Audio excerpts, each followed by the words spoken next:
Essa atividade, desenvolvida pela FETRAF, Federação dos Trabalhadores da Agricultura Familiar no Estado da Bahia, faz parte do projeto Bahia Produtiva do Governo do Estado, executado pela Companhia de Desenvolvimento e Ação Regional, CAR, vinculada à Secretaria de Desenvolvimento Rural, SDR, a partir de acordo de empréstimo firmado entre o Governo do Estado da Bahia e o Banco Interamericano de Reconstrução e Desenvolvimento, o Banco Mundial.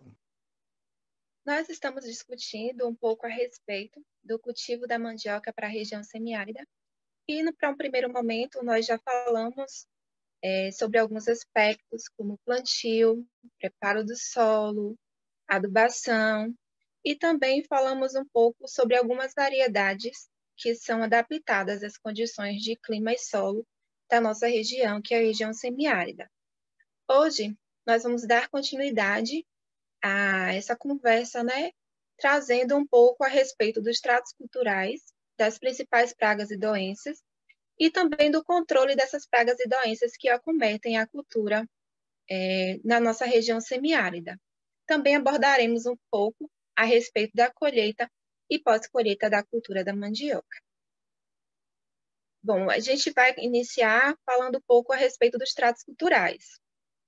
Esses tratos culturais, quando executados corretamente e também na época ideal, eles vão proporcionar condições que a cultura vai conseguir se estabelecer com um tempo, no seu tempo, né, ideal, e vai proporcionar também maior produtividade, consequentemente, melhor qualidade das raízes que serão colhidas. Nós temos dois tratos culturais que são os tratos principais da cultura da mandioca, que consiste na capina e na amontoa. Esses dois tratos culturais podem ser realizados simultaneamente e nós vamos falar um pouco sobre cada um deles. Um dos fatores que mais contribui com a queda da produtividade da cultura é a presença de plantas daninhas na área do mandiocal.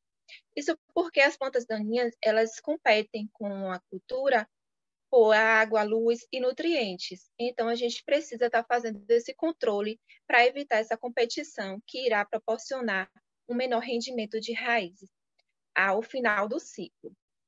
Então, a presença dessas plantas daninhas, dependendo do tempo que elas permanecerem na área, elas podem estar reduzindo a produção de até 90% do rendimento das raízes.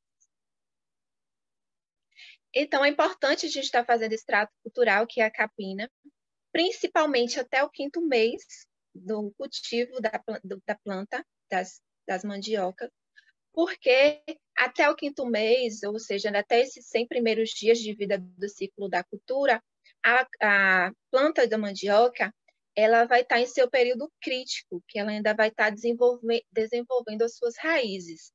Então, nesse período, a gente precisa estar realizando esses tratos culturais com maior frequência, para estar deixando a área livre dessas plantas daninhas para evitar esse tipo de competição, que vai promover um rendimento menor da cultura.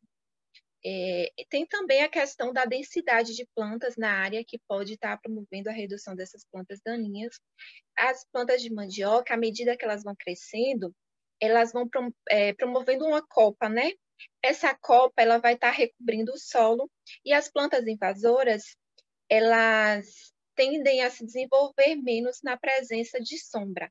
As plantas daninhas, elas precisam da presença da luz para estarem crescendo e se desenvolvendo. E se as plantas elas estiverem próximas, as copas vão estar próximas uma das outras, então vai estar recobrindo todo o solo, promovendo esse sombramento, onde vai fazer o controle dessas plantas daninhas, porque elas não conseguirão estar crescendo e se desenvolvendo. A gente tem opções para estar realizando esses tratos culturais, que esse trato cultural, desculpe, do controle da planta daninha.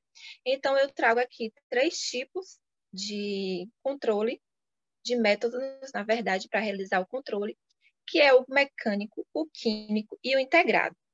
O método mecânico, ele é o mais utilizado aqui na nossa região semiárida, que ele acaba sendo mais fácil também e é de mais fácil acesso, digamos assim. Então, esse método ele consiste no arranquio do mato manualmente através do uso de enxada ou até roçadeira, dependendo da necessidade, né? O produtor também pode estar utilizando a roçadeira. Temos o método químico. Esse método químico a gente utiliza produtos químicos chamados de herbicida, porém a gente não tem muito o costume de estar realizando o controle das plantas daninhas com herbicida por conta do custo e também porque os herbicidas para as plantas, para a cultura da mandioca, eles são muitos poucos os princípios ativos que são registrados pelo MAPA para serem utilizados nessa cultura. Então, essa questão de ter os princípios ativos reduzidos, disponibilizados para a cultura também dificulta essa questão. E tem também o ponto, né, que a gente não costuma, digamos que prescrever esse tipo de produto químico para o produtor, a não ser que seja assim um caso muito extremo. O ideal é se fazer o controle das plantas daninhas com outras alternativas, porque o denominado herbicida, né, o produto químico que a gente usa para o controle de plantas invasoras, ele é um agrotóxico. E agrotóxico, ele apresenta toxidez que pode estar promovendo prejuízos tanto para a saúde humana quanto para o meio ambiente. Então, a gente tende a evitar o uso desses produtos. Ao longo da apresentação, vocês vão perceber que a gente vai estar trazendo opções de controle não só para as plantas invasoras, mas também para pragas e doenças que nós iremos discutir um pouco mais adiante. Nós vamos estar trazendo opções naturais. Então, a gente vai um pouco para essa linha dos princípios agroecológicos que tendem a prejudicar menos a saúde humana e também tende a, digamos que, conservar e preservar o meio ambiente. Então, a gente vai estar dando preferência a esses métodos voltados aos princípios agroecológicos. Tem o manejo integrado. O manejo integrado ele consiste na combinação dos métodos disponíveis. No entanto, a gente tenta fazer o mínimo possível de uso dos produtos químicos. Então, a gente vai tentar conciliar os outros métodos, que é o mecânico, ou seja, a capina, com outra opção que a gente vai estar apresentando agora na próxima lâmina. E a combinação desses métodos, eles vão estar eliminando, né, as deficiências de cada um deles. Assim, o resultado ele vai ser mais eficiente para o controle dessas plantas invasoras. Como eu vinha falando do método integrado, que a gente utiliza os métodos disponíveis, então a gente pode estar utilizando a capina, que é o mecânico, com o uso de cobertura vegetal. A gente pode ter várias opções para essa cobertura vegetal, mas uma disponível assim fácil na nossa região semiárida e que tem uma boa eficiência é o feijão de porco. O feijão de porco ele tem grande poder inibitório sobre a presença das plantas invasoras, ou seja, o feijão de porco ele apresenta um elemento que inibe a presença dessas plantas, ou seja, vai estar evitando que essas plantas invasoras elas consigam se desenvolver nessa área. Então, a gente pode implantar esse feijão, que é muito conhecido na região, a gente tem bastante na região cisaleira. A gente pode estar implantando entre linhas da cultura. Lembrando que para a gente inserir uma cultura nas entrelinhas, a gente tem que estar respeitando o espaçamento ideal, que fica em torno de 0,80 centímetros. Isso porque a planta da mandioca ela vai desenvolver mais o seu sistema radicular. Então, ela vai precisar de espaço para estar crescendo e desenvolvendo. E também tem a questão da competição. Se a gente colocar essas plantas muito próximas da mandioca, o feijão de porco ele vai estar competindo também com a cultura, competindo com água, luz e nutrientes. Então, a gente tem que estar respeitando esse espaçamento para a implantação desse vegetal, né, que é o feijão de porco para o controle de plantas daninhas. O feijão de porco ele é uma ótima opção, porque além do controle de plantas invasoras, ele também vai proporcionar nutriente ao solo. O feijão é uma leguminosa e as leguminosas elas são muito ricas em nitrogênio, porque elas possuem uma bactéria, digamos assim, que vai conseguir fixar nitrogênio no solo. Então, o nitrogênio ele é um nutriente que é muito absorvido pela mandioca e o feijão de porco ele vai estar disponibilizando, né, esse nutriente no solo, além da questão de melhoria da qualidade física do solo, da estrutura física do solo. Então, é uma opção que, além de estar favorecendo o controle de plantas daninhas, vai estar trazendo nutrientes e melhorando as qualidades, a estrutura física do solo. Temos o próximo trato cultural, que é a amontoa. A amontoa ela é muito importante para a cultura da mandioca, porque a mandioca ela é uma cultura que tende a perder muito solo por conta da erosão. Então, a gente precisa estar repondo esse solo sobre as raízes para elas conseguir se desenvolver muito bem. Essa amontoa ela pode ser realizada junto com a capina. Então, à medida que o produtor ele vai estar fazendo a capina, ele pode estar juntando, né? Que a amontoa ela consiste em juntar, chegar para próximo da planta o solo. Então, a partir do momento que ele está fazendo a capina, ele pode estar levando o solo para estar cobrindo aquele espaço ali onde as raízes vão se desenvolver.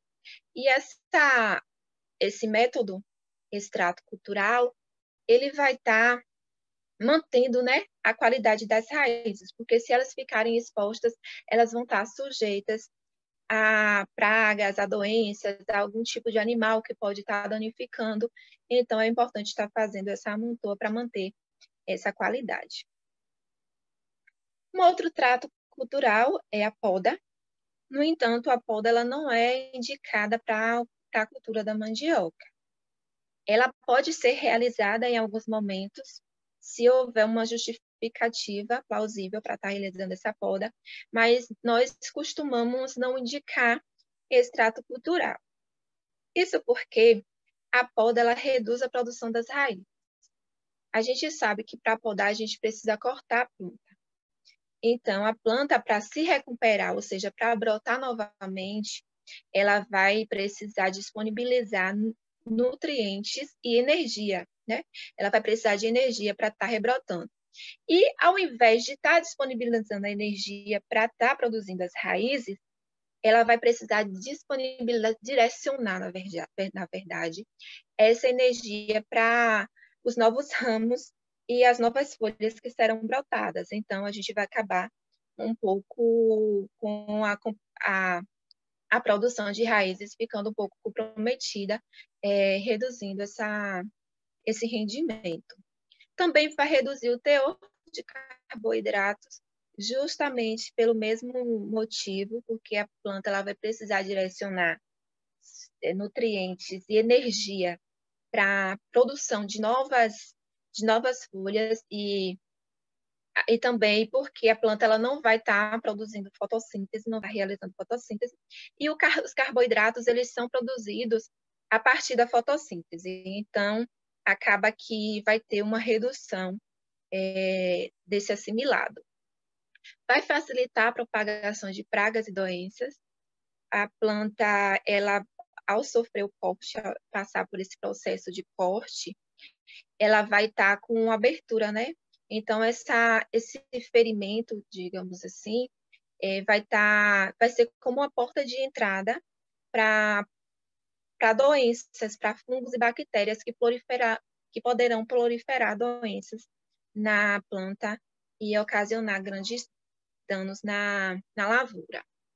Também tem o aumento da infestação de ervas daninhas, justamente por essa questão que a gente já discutiu aqui, que a copa da planta ela vai estar promovendo sombra, evitando que as plantas daninhas se desenvolvam. Quando a gente faz a copa, a poda, a gente perde a copa, então a sombra não vai existir, o solo ele vai estar exposto à luz, então vai ser um momento, digamos assim, ideal para que as plantas daninhas elas se proliferem, porque elas vão ter justamente aquele local, aquela necessidade que ela precisa, né, para estar se desenvolvendo. Vai elevar também o número de hastes, aumentando a competição. Porém, como eu falei, a poda ela não é ideal ser realizada, a gente não costuma indicar a poda, mas existem alguns momentos que ela pode ser realizada, sendo que precisa ser justificável, né, a realização dessa poda. Quando é que ela é justificável?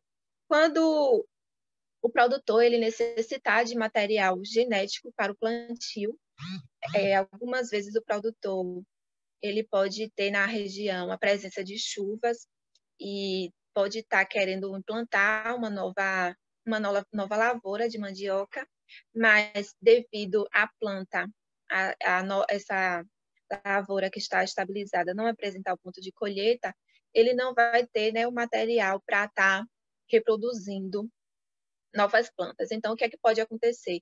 Ele pode estar fazendo a poda, que os produtores aqui eles chamam de decote, que é cortar, né, a planta, fazer a poda para utilizar como material propagativo para um novo plantio. Então, nessas condições aí é justificável, porque se o produtor ele não fizer essa poda, ele vai ficar impossibilitado de fazer a plantação pela falta de manivas. Então, nesse caso, a gente indica a realização desse trato cultural. Tem também a possibilidade de o mandiocal ele apresentar alta infestação de pragas ou doenças. E algumas doenças, assim como algumas pragas, elas se instalam tanto na parte aérea, que é a parte das folhas, como nos caules. E dependendo da severidade da infestação, a gente vai estar precisando cortar, né, fazer a poda desse material para que a gente tenha um controle dessa infestação. Então, também é um momento justificável. E também tem a questão da opção, né, que é uma alimentação, que a parte aérea é uma opção para alimentação animal. Então, em alguns momentos, o produtor pode ser que não tenha na propriedade nenhum tipo de alimentação para estar oferecendo aos animais, e a mandioca será uma alternativa. Então, ele pode estar realizando essa poda para estar ofertando alimento aos animais. Quando for necessário fazer a poda, a gente precisa tomar alguns cuidados. Então, a gente precisa realizar essa poda principalmente no período chuvoso, porque a planta ela vai precisar de água para conseguir rebrotar. Então, se não houver a presença da necessidade hídrica o suficiente das plantas para estarem rebrotando, elas não vão conseguir estar se desenvolvendo, então elas não vão brotar e vão acabar morrendo. Então, a gente tem que ter todo esse cuidado de fazer um planejamento para ao realizar a poda, porque a gente tem que se atentar a esse período, que é o período de chuvas. A altura da poda também é um fator muito significativo. É necessário fazer o corte em cerca de 15 a 20 centímetros da superfície do solo. E também um fator muito importante é a idade da planta. Nós temos que tomar muito cuidado, porque podas em plantas com idade menor que 10 meses, elas podem comprometer a vida dessas plantas, porque elas podem não ter força, né, no caso, energia o suficiente para estar brotando novamente, e a gente pode estar a gente pode acabar perdendo essas plantas que têm menos energia para rebrotar. Um fator importante também é que a colheita, né, da cultura, ela deve aguardar um período após a poda para ser realizada. Então, a gente fica com um período em torno de 4 a 6 meses para poder conseguir, para que a cultura ela possa se estabilizar, produzir as raízes, produzir amido e carboidratos o suficiente para estarem sendo colhidas e apresentar um rendimento significativo. Agora, a gente entra nessa parte de pragas, das pragas associadas à cultura da mandioca e que estão presentes mais precisamente no semiárido. Existe um grande número de pragas e ácaros que atacam a cultura da mandioca. Essas pragas elas podem reduzir o rendimento e também podem reduzir a qualidade das raízes e também pode estar comprometendo a qualidade do material de propagação. A gente tem vários ácaros e insetos, né, que comprometem a cultura da mandioca, e esses insetos e essas pragas, elas são classificadas como localizadas na superfície do caule das folhas, localizada dentro do caule das folhas e também localizadas no solo. Aí eu trago aqui alguns exemplos, na verdade, de pragas que ocorrem no nosso semiárido. Aí temos o mandarová, que é a principal praga da cultura, que acaba ocasionando, né, danos muito severos e até de perdas de plantação. Temos os ácaros, percevejos, mosca branca, a mosca do broto, mosca do caule, cupins e formigas. Nós vamos estar falando um pouco mais adiante sobre cada uma delas e também apresentando algum tipo de método de controle. O controle dessas pragas eles pode ser realizado mediante o uso de inimigos naturais, armadilhas, variedades resistentes, controle biológico, assim como controle cultural, a destruição de plantas hospedeiras, que podem estar, né, hospedando essas pragas, e também é muito importante a inspeção periódica do mandiocal, porque essas pragas, algumas delas, elas atingem a cultura e se propagam muito rápido.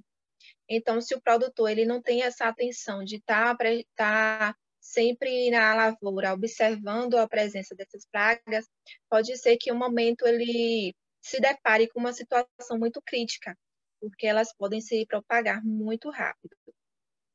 Aí nós temos a observação que não é aconselhável o uso de produtos químicos, como eu falei anteriormente, produtos químicos são agrotóxicos que fazem mal tanto à saúde humana como prejudicam o meio ambiente. Então, a gente tenta estar utilizando opções mais voltadas para o princípio agroecológico, que são opções mais naturais, que não vão trazer problemas para a nossa saúde, nem para o meio ambiente. A primeira praga que eu trago aqui é o mandarová. O mandarová, ela é a principal praga da cultura da mandioca. Esse inseto, quando adulto, ele se apresenta em forma de mariposa, como a gente está vendo aí na imagem. Mas a fase que ele danifica as plantas, a fase que ele prejudica, né, a lavoura, é na fase de lagarta. Mas quando o produtor ele observar na cultura, na plantação, essa mariposa, ele já deve ficar atento, porque será essa mariposa que irá pôr os ovos que tornarão-se em lagartas. E como a propagação dessas lagartas é muito rápida e elas consomem uma área foliar muito grande em pouco tempo, então, à medida que o produtor já notou que tem essa mariposa, ele já deve ficar atento para que porque se for necessário entrar com alguma medida de controle, já ir fazendo, né, esse controle dessa praga. Ela possui alta capacidade de consumo foliar, pode causar severo desfolhamento, principalmente quando a cultura ela se apresentar mais jovens. Então, quando a planta ela está no seu início do ciclo, ela está um pouco mais debilitada, digamos assim, ela está um pouco mais sensível.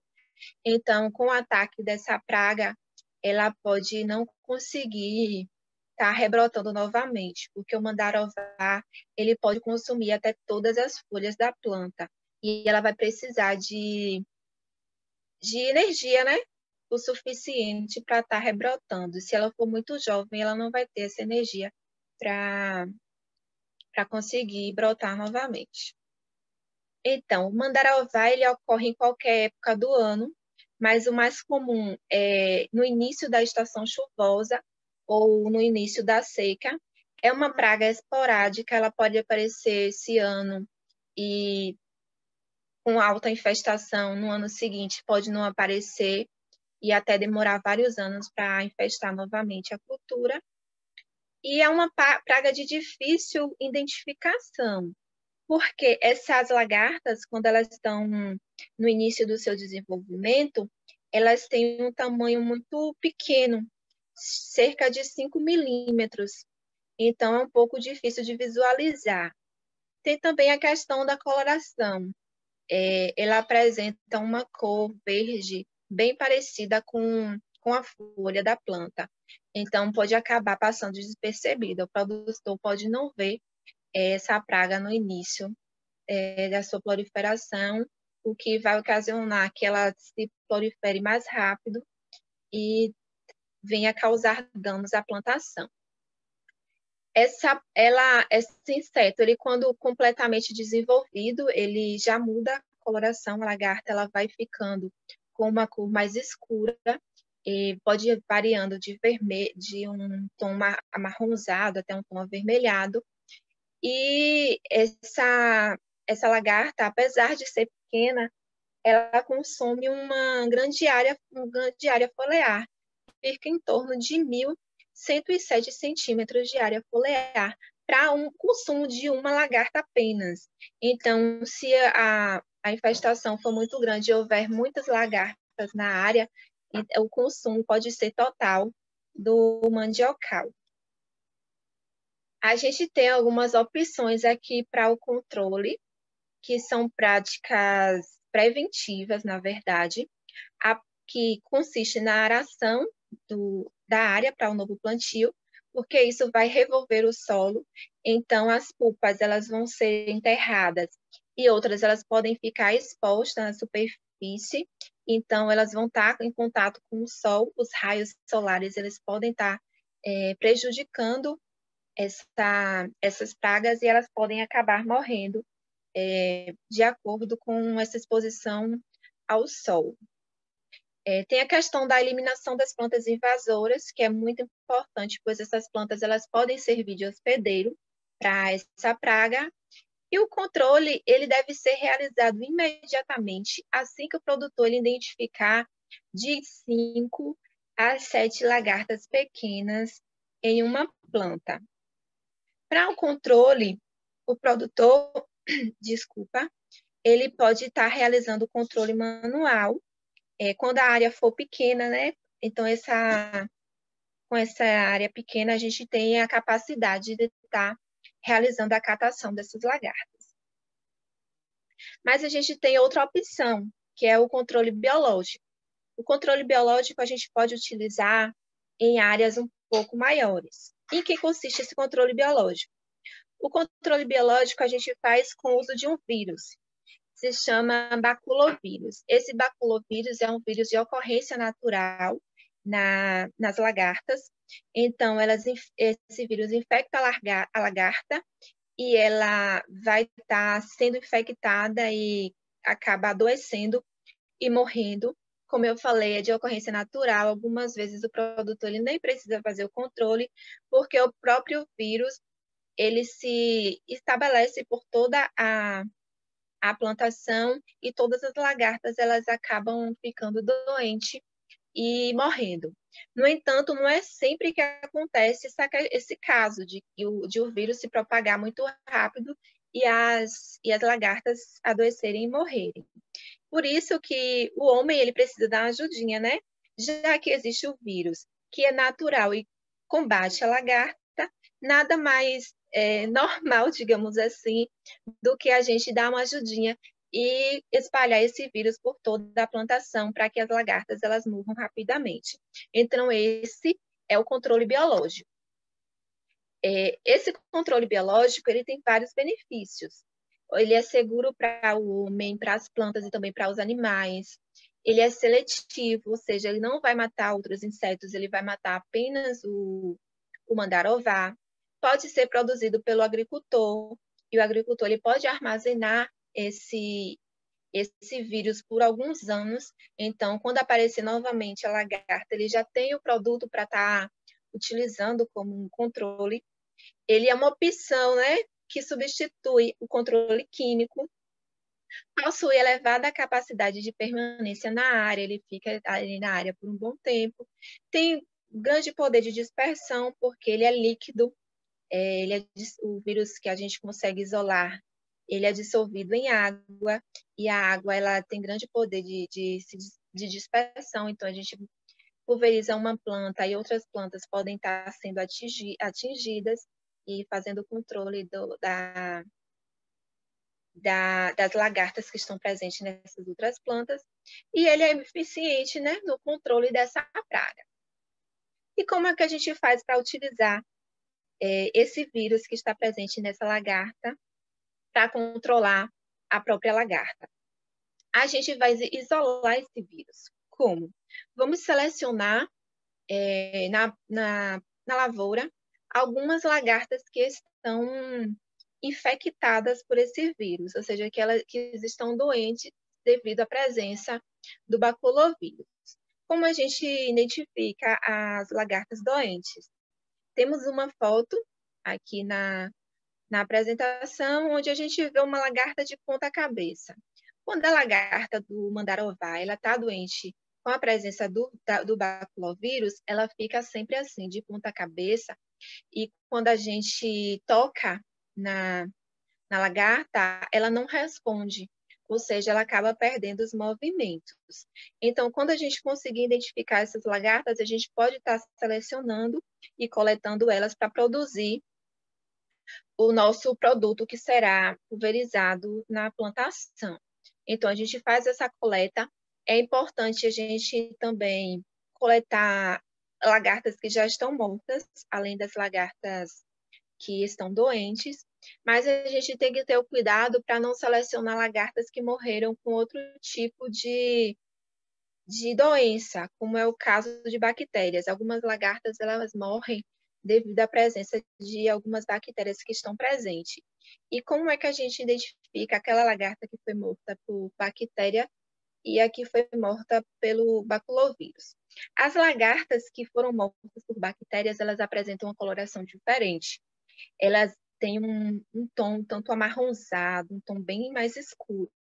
Já as lagartas que foram mortas pelo baculovírus, elas têm uma coloração mais clara. Então, a gente precisa estar atento a essa questão.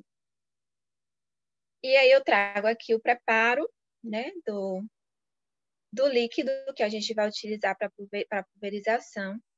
Eu, particularmente, prefiro utilizar aquelas lagartas que já estão mortas por questão de ser mais confortável, né? Porque a gente vai precisar fazer a maceração dessas lagartas. Então, eu me sinto mais confortável em pegar esses insetos que já foram mortos. Como é que a gente faz esse produto, esse líquido? A gente seleciona essas lagartas, como eu falei, que já estão doentes ou mortas com vírus, e a gente macera. Podemos utilizar um pouquinho só de água para facilitar o processo de maceração.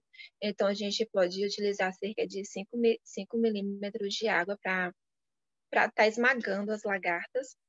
Após fazer essa maceração, o esmagamento, a gente precisa coar esse produto para que a gente consiga só o líquido, sem a presença dos restos do inseto.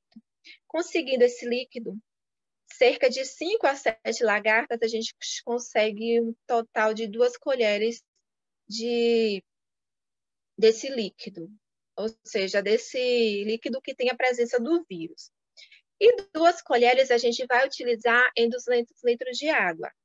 200 litros de água com essa mistura, a água que é um produto com esse líquido que foi conseguido a partir da maceração, a gente vai conseguir pulverizar cerca de 1 hectare de mandioca. Isso porque a gente vai estar utilizando o líquido, e o líquido ele tem fácil poder de dispersão. Então, a gente pulveriza uma planta e esse líquido pode estar atingindo outras plantas e tendo contato, quando a lagarta ela tem um contato com esse líquido, ela vai se infectar, porque o líquido tem a presença do vírus, então ela vai ficar infectada, vai adoecer e vai morrer. Para esse produto agir, ele é muito rápido. A gente faz a pulverização um dia, no dia seguinte a gente já consegue observar algumas lagartas já doentes. Em cerca de 2 dias, 2 ou 3 dias, o mandiocal já consegue ficar livre, né, dessas pragas.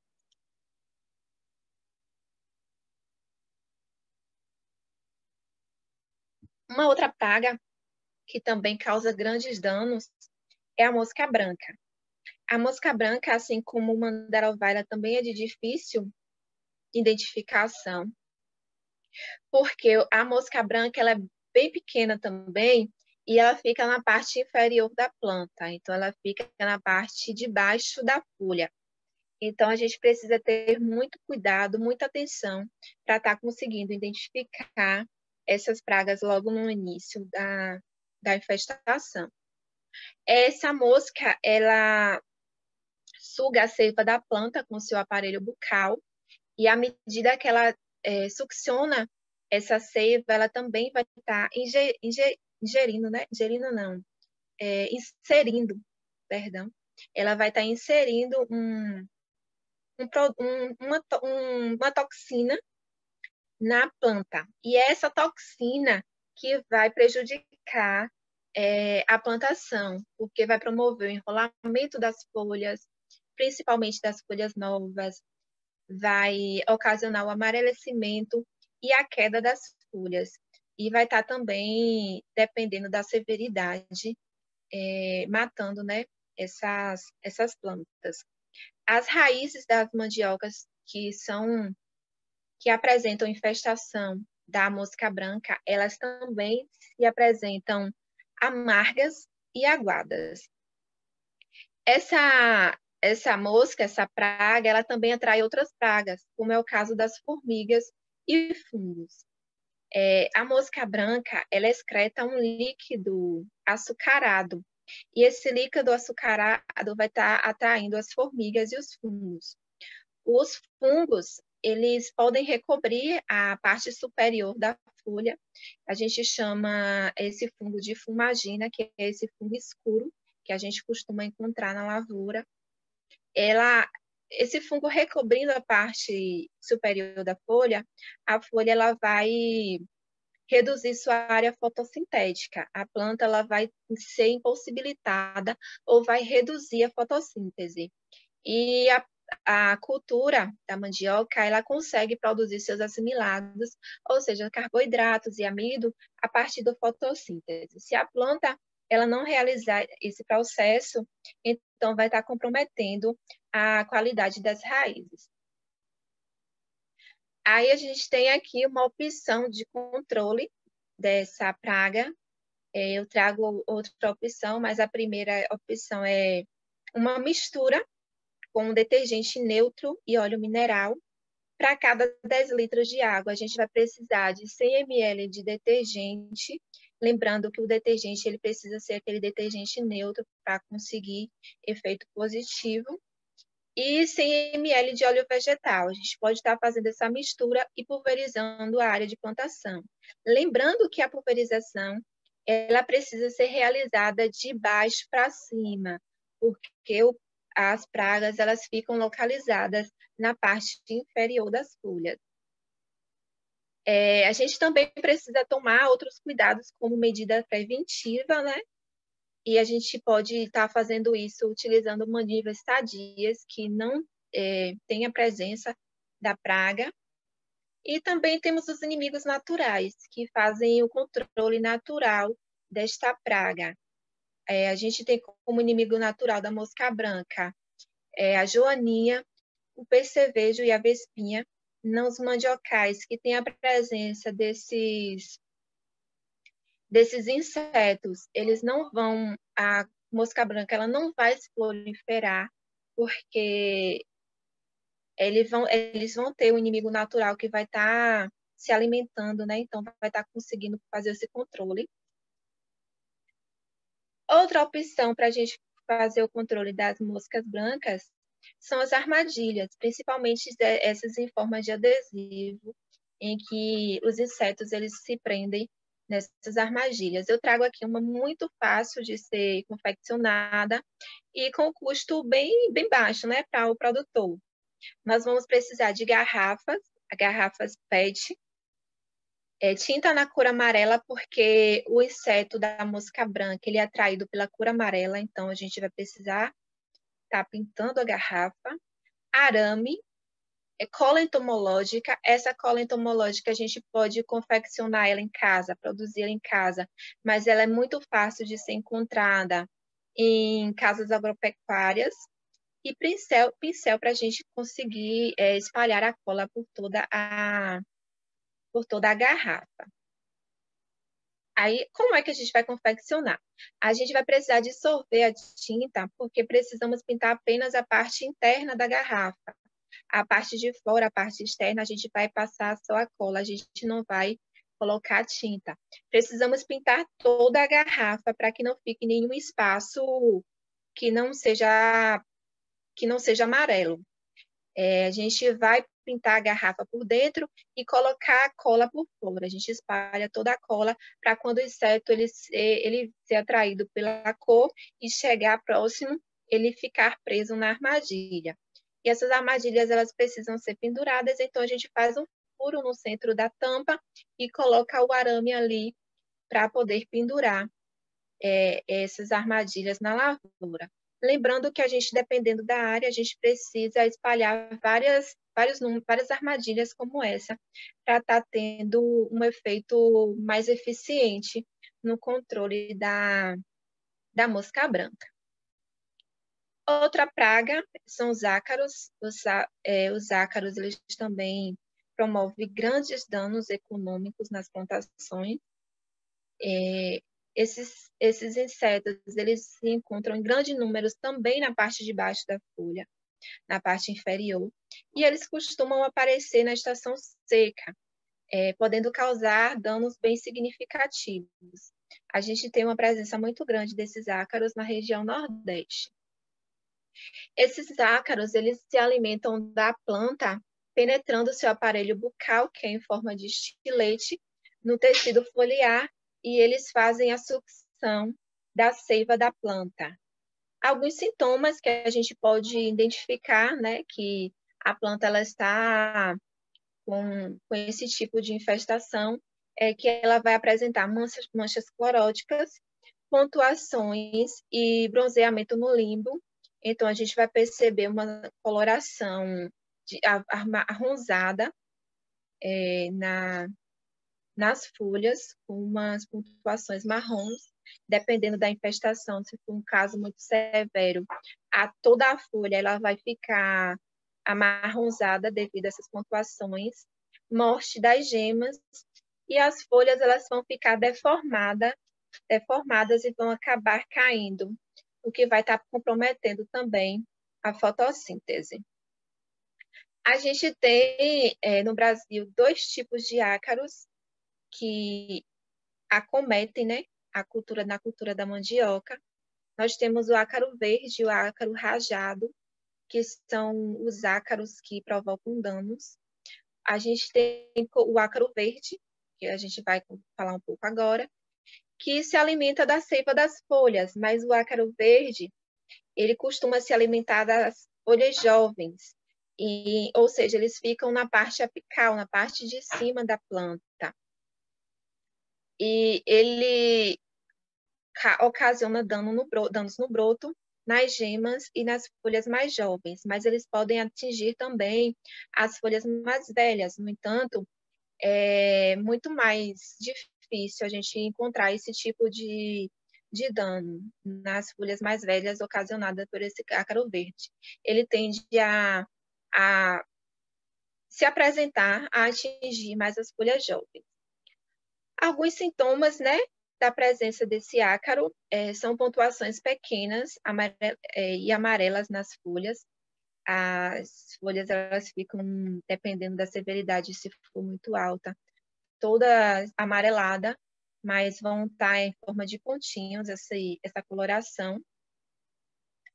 E as folhas elas também vão ficando deformadas.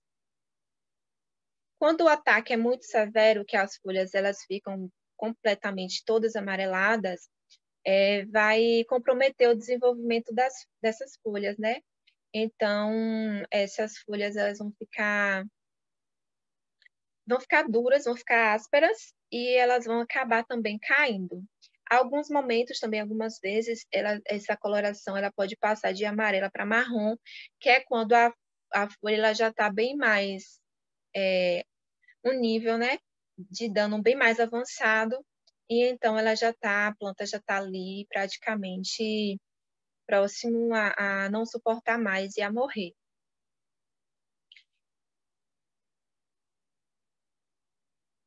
Aí a gente tem o ácaro rajado, que é um outro ácaro que também ocasiona danos na plantação. O ácaro rajado, diferente do ácaro verde, ele vai comprometer as folhas mais velhas, ou seja, eles vão atacar a parte de baixo, as folhas que ficam na parte basal da planta.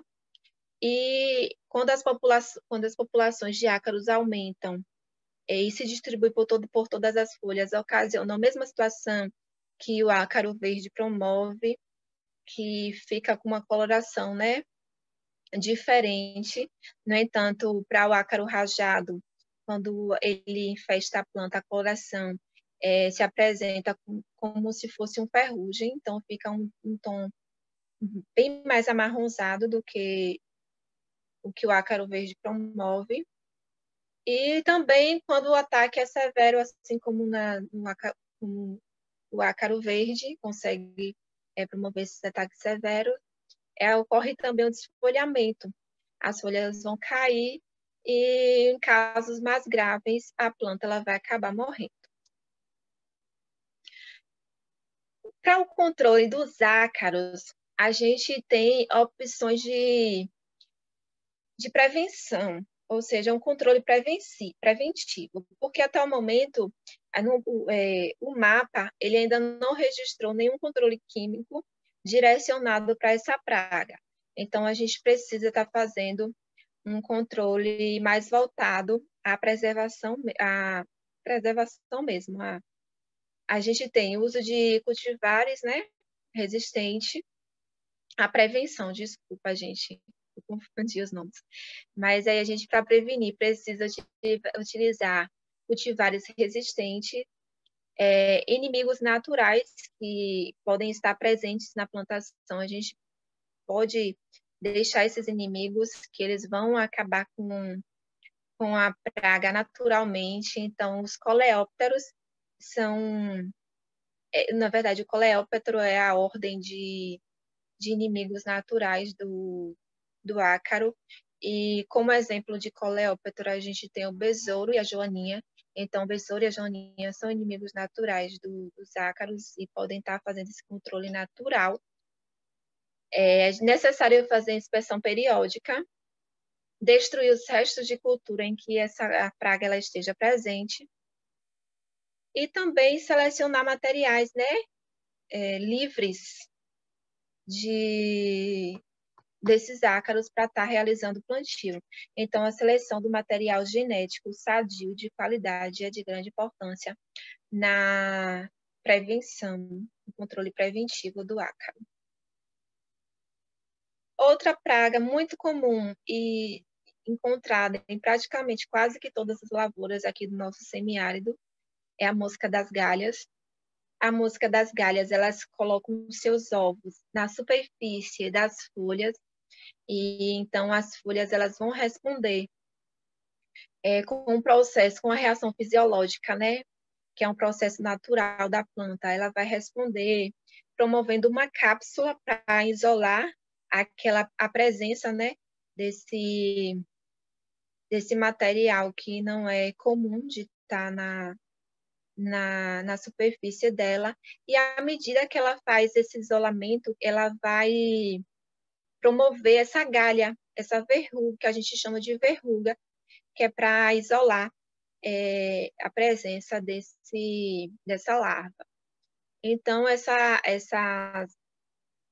essas galhas, elas podem se apresentar tanto na cor vermelha como na cor verde, mas o mais comum a gente encontrar aqui no semiárido é a presença dessas galhas na cor vermelha.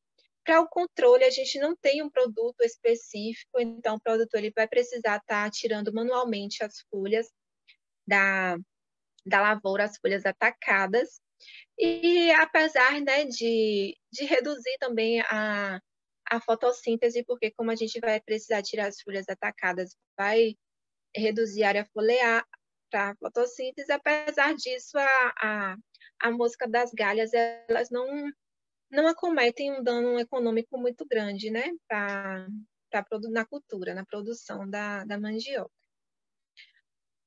Outra praga que é muito conhecida e também muito presente na região semiárida são as formigas, e elas ocasionam grandes danos. Mas a formiga é diferente das moscas, das moscas não, do mandarová e da mosca mesmo, aquela mosca branca. E da mosca branca, ela não é de difícil identificação. Ela é muito mais fácil ser identificada, porque quando a gente chega numa plantação, a gente já, que tem a presença, né, dessas formigas, a gente já vê aqueles montículos que são os formigueiros. Então, a gente já sabe que existe essa praga na lavoura. As formigas, elas podem desfolhar rapidamente as plantas se tiverem altas populações na lavoura. Elas já fazem um corte semicircular na folha e podem também atingir as folhas novas e as gemas, né, ocasionando danos na planta, que a planta vai precisar de energia para estar rebrotando. O ataque dessas formigas ocorre geralmente no início, né, da seca, ou seja, da estação que a gente tem menos chuvas, e provocam até 22% de perda no rendimento das raízes. Além disso, quando elas estão em alta infestação e consomem grande área foliar, a planta ela reduzindo a fotossíntese, as formigas elas vão estar prejudicando a acumulação de carboidratos. Então, até a produção de amido ela pode ser reduzida. Temos aqui uma opção para o controle da formiga, que é o uso da manipoeira. A manipoeira, ela é um líquido da própria mandioca. Ele é extraído das raízes. O produtor, à medida que ele vai processar as raízes para produzir a farinha, ele vai precisar retirar o líquido para utilizar apenas a massa, para torrar, né, para produzir a farinha. E aquele líquido que a cultura vai perder, que a raiz, ao ser processada, produzindo a massa, vai estar perdendo esse líquido, é esse líquido que é utilizado, que é chamado de manipoeira, e é utilizado no controle das formigas. A manipoeira ela é utilizada como um agrotóxico, porque ela tem seu elemento, né, elemento tóxico, que é o ácido cianídrico. Então, ela vai atuar na mesma situação, fazer o mesmo efeito que um agrotóxico. a diferença é que o agrotóxico ele prejudica o meio ambiente e a saúde humana, e a manipoeira ela é natural, ela não vai estar trazendo nenhum tipo de prejuízo para a área de plantação e nem para o ser humano. É importante efetuar o controle, né? Logo quando a gente vê as primeiras folhas cortadas, porque se for uma população muito grande de formigas, elas podem consumir, digamos assim, o mandiocal muito rápido. Essas pragas elas atuam com muita rapidez, dependendo do nível populacional. Então, a gente tem que estar fazendo logo o controle assim que identificar. A gente pode fazer esse controle com o uso da manipoeira, aplicando 1 litro de manipoeira em cada formigueiro. Então, a gente coloca a manipoeira e veda o formigueiro, que essas formigas elas serão mortas e a gente não vai ter problemas de infestação e redução, né, da produção da nossa cultura. A gente vai entrar agora na parte de doenças.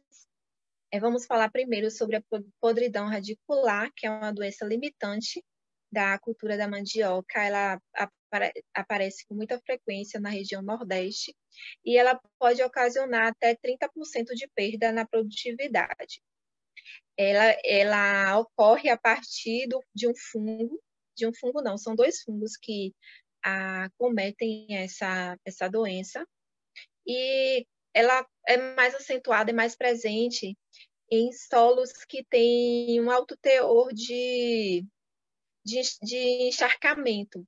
Aqueles solos compactados, argilosos, que têm dificuldade, né, na infiltração de água, a água não tem espaços, não tem para onde estar escorrendo, então elas ficam represadas ali naquela área e vai facilitar a presença desses fungos que acometem essa doença.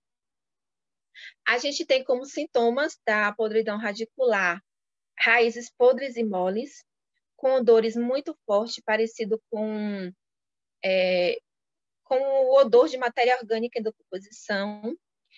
As raízes elas se mostram acinzentadas por conta da presença dos esporos e dos micelos desse fungo. E os sintomas elas são bem presentes naquelas raízes mais maduras. A gente não tem um produto para realizar o controle dessa doença, então ela precisa ser feita de forma preventiva, o controle preventivo, com o uso de variedades resistentes, também práticas culturais ideais para a prevenção, como a rotação de cultura, o manejo do solo, o manejo físico, né, também como químico. E essas práticas preventivas, elas podem reduzir cerca de 60% da doença. Outra doença é a bacteriose. A bacteriose é a principal doença da mandioca e ela se caracteriza por apresentar sintomas com manchas angulares. Essas manchas elas são de aparência aquosa, deixam as folhas da planta murcha e aparece também necrose, porque essas plantas elas vão, desculpa, essa doença ela vai atingir o feixe vascular. Então, a gente vai ter a presença de necroses que podem ser sintomas, né, bem característicos e severos para a planta. Essas plantas, elas vão, como eu falei, elas apresentam aspecto encharcado, como se tivesse grande presença de água nas folhas. A cor na parte superior da folha se apresenta em tom amarronzado, fica com aquele aspecto de palha mesmo, e na parte de baixo fica com um tom azulado. Como eu falei anteriormente, essa doença ela atinge o sistema vascular. A bacteriose ela é caracterizada principalmente pela morte dos brotos novos, e temos algumas condições que favorecem o desenvolvimento dessa doença, que é principalmente a queda, né, de temperaturas. Quando a gente tem durante o dia uma temperatura em torno de 30 graus e à noite essa temperatura ela cai para 20 graus, então a gente vai ter uma queda brusca de temperatura que vai favorecer o desenvolvimento dessa doença. Temos também a precipitação, que essa doença mais ocorre, que são em precipitações em torno de 1.200 milímetros por ano.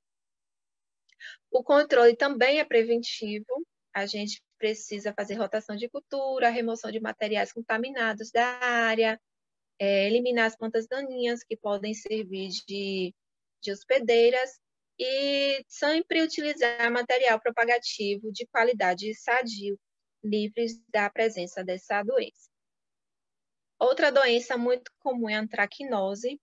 A antracnose ela tem sintomas de uma coloração um tanto rosada, então vai aparecer pequenas pontuações rosadas na parte superior da folha. Essa coloração indica, né, a presença dos esporos dos fungos e também o controle é preventivo. A mesma coisa, a rotação de culturas, remoção de materiais contaminados, eliminação das plantas daninhas e material sadio para a propagação do mandiocal. Vamos entrar agora na parte de colheita e pós-colheita da mandioca. O início da colheita da mandioca depende de vários fatores, principalmente do ciclo das cultivares. As cultivares precoces, elas podem ser colhidas de 9 a 16 meses. Já aquelas cultivares que são mais tardias, elas são colhidas em torno de, a partir dos 12 meses até os 18 meses.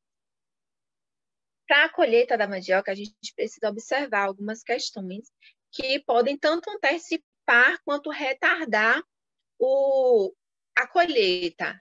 No caso da presença de uma praga, quando a planta está apresentando o ponto de colheita, a gente pode antecipar para evitar que aquela praga ela promova dano maior e a cultura ela perca o seu rendimento. Então, apareceu uma praga ali naquele momento, a gente já tem o início de ponto de colheita, a gente já aproveita para colher logo a cultura para evitar algum tipo de dano mais à frente. E também as pragas elas podem acabar retardando o tempo de colheita, né? No período de colheita. Que, assim, alguns momentos, algumas pragas, elas precisam ser controladas a partir da poda. Então, se a gente precisou podar aquela planta, digamos assim, a planta precisa de mais 2 meses para atingir o ponto de colheita. E agora apareceu uma praga e a gente vai precisar fazer a poda. A gente, daqui 2 meses, não vai poder colher. Então, vamos precisar aguardar de 4 a 6 meses para colher aquela cultura. Então, a presença da praga acabou retardando, né, a colheita desse cultivo. Na nossa região semiárida, essa cultura da mandioca, ela é muito utilizada como um produto de subsistência. Então, a gente pode estar colhendo ela, tem produtor que colhe ela independente da época do ano. Se ele precisou, ele vai lá e faz a colheita. Então, ele pode colher tanto para a necessidade do consumo da família, quanto também para a comercialização. E para isso, o produtor precisa considerar alguns aspectos, né? A situação do mercado e dos produtos, a situação do preço dos produtos. Aqui na nossa região agora, na região cisaleira, Coité, Valente e Tiro, a gente está com o preço do saco de farinha de R$100. Então, tem produtor que tem a cultura, que já está apresentando ponto de colheita, mas está evitando fazer a colheita agora porque o preço está baixo. Então, ele está aguardando um pouco mais para que esse preço aumente e ele possa fazer a colheita tendo um rendimento financeiro maior. Agora, a gente está na época de colheita, né, da mandioca. Então, a oferta está muito grande. Então, o preço ele tende a baixar. Quando o período de colheita para passar, essa farinha ela vai aumentar o preço. E aí o produtor ele pode vender um pouco mais caro, tendo um rendimento financeiro maior. Aquele produtor que pode aguardar, né, esse preço aumentar, ele está deixando a cultura no campo para poder retirar quando puder vender para um preço mais significativo. Tem a questão da distribuição, da disponibilidade de mão de obra, porque a cultura da mandioca ela precisa de grande mão de obra, desde a colheita até a pós-colheita, que precisa raspar, né, levar para casa de farinha, produzir a farinha e tudo mais. Então, tem família que tem ajuda dos familiares, então eles aguardam um momento que esteja todo mundo presente, que todo mundo possa estar presente para estar contribuindo com essa mão de obra. E tem também aqueles produtores que já faz a plantação com algum tipo de compromisso. Digamos que o produtor precisa arcar um compromisso ano que vem, e aí ele já planta a mandioca nessa intenção. Então, quando chega a data de cumprir com aquele compromisso, ele precisa estar tirando a cultura para estar atendendo, né? Esse contrato, esse compromisso que ele fez com outra pessoa. A gente tem que atender a colheita, realizar, na verdade, desculpa, a colheita no momento certo. E a gente tem alguns métodos de estar identificando quando a planta está no ponto de colheita. Quando a planta está pronta para ser colhida, as raízes elas já estão desenvolvidas, já foi produzido todo o carboidrato e também todo o amido que ela conseguiu produzir naquele ciclo, então ela está no ponto ideal para poder ser feita a colheita. Como que a gente identifica? As plantas que estão em ponto de colheita, elas diminuem o número de folhas e as folhas elas também reduzem de tamanho, além de começarem a apresentar seus frutos. A mandioca ela dá um fruto bem pequeno, arredondado, que é onde ficam localizadas as suas sementes. Então, a gente chama de sementear. A partir do momento que a cultura ela já começou a sementear, ela já estabeleceu ali a quantidade de teor de amido que ela tinha para produzir, de carboidratos, e ela já está no seu ponto ideal para ser colhida. E também já atingiu, né, o máximo de raízes que ela podia desenvolver. Existem no mercado alguns equipamentos, digamos assim, algumas máquinas que já fazem a colheita da mandioca, mas a gente no semiárido a gente não tem muito costume de ver essas máquinas porque são utilizadas mais para grandes plantações. No Paraná é muito comum tanto a plantio como a colheita da mandioca a partir de maquinário, mas aqui no nosso semiárido a gente tem o cultivo da mandioca para subsistência e geralmente são plantadas pequenas áreas. Então o produtor ele já vai fazer aquela plantio, tanto plantio quanto a colheita manualmente com o auxílio de implementos simples, né, que eles têm na propriedade. A colheita, ela é realizada quando manualmente em duas etapas. Primeiro é realizada a poda, o produtor ele efetua, né, o corte de 20 a 30 centímetros acima do solo e após fazer essa poda, ele volta arrancando as raízes, faz a poda só para facilitar mesmo o arranquio. E aí ele faz com ferramentas como enxada, enxadeta, ferramentas simples que eles têm na propriedade e que atendem essa necessidade. Dependendo do tipo de solo, alguns solos e também do período, né, que a colheita é realizada, são realizados implementos diferentes, porque alguns solos mais duros, eles vão precisar de algum tipo de implemento que consiga, né, tá fazendo aquele manejo para retirar a raiz do solo. Em solos mais arenosos, em solos mais fáceis, é só com o uso da enxada mesmo para descobrir um pouco o solo e estar retirando com as mãos, manualmente mesmo as raízes. Aí retira as raízes, quebra e já leva para processamento. A gente tem que ter um cuidado, né, no processamento das raízes, porque a raiz da mandioca, ela possui algumas enzimas que promovem escurecimento. Então, colheu a cultura, já direciona à casa de farinha, que é onde normalmente ela é processada, para evitar, né, que haja esse escurecimento da raiz. Esse escurecimento é uma forma de deterioração do produto. Então, essa deterioração ela vai aumentar à medida que as raízes elas são descascadas. Elas precisam ser descascadas para ser processadas, e assim que descascadas, o processo já começa a evoluir. Então, descascou as raízes de mandioca, é direcionado rapidamente para o processamento, para evitar esse processo enzimático e também perda na qualidade, porque esse processo, ele escurecendo a raiz, a produção ela não fica de qualidade, porque fica com uma cor escurecida.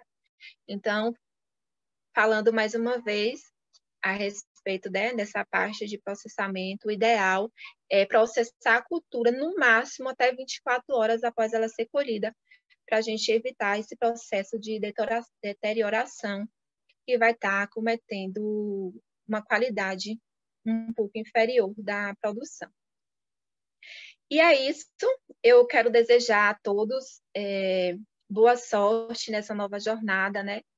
Para alguns pode ser nova, mas para outros já é uma jornada frequente, que é a jornada de assistência técnica, que apresenta grandes desafios e principalmente voltada à cultura da mandioca, que a gente sabe que os desafios não são poucos e não são fáceis, mas a gente lutando, né? Com paciência, amor pelo que a gente faz e com muita determinação, a gente consegue superar esses desafios e conseguir colher sementes, né? Conseguir sementes bem produtivas com o nosso trabalho voltado a essa cultura da mandioca, que é uma cultura que, apesar de apresentar tantos desafios, é uma cultura tão valorizada pelos produtores, pelos pequenos produtores, e é uma cultura tão significativa, né, para a nossa região semiárida. E é isso que eu quero desejar para vocês, muito sucesso e muito obrigada.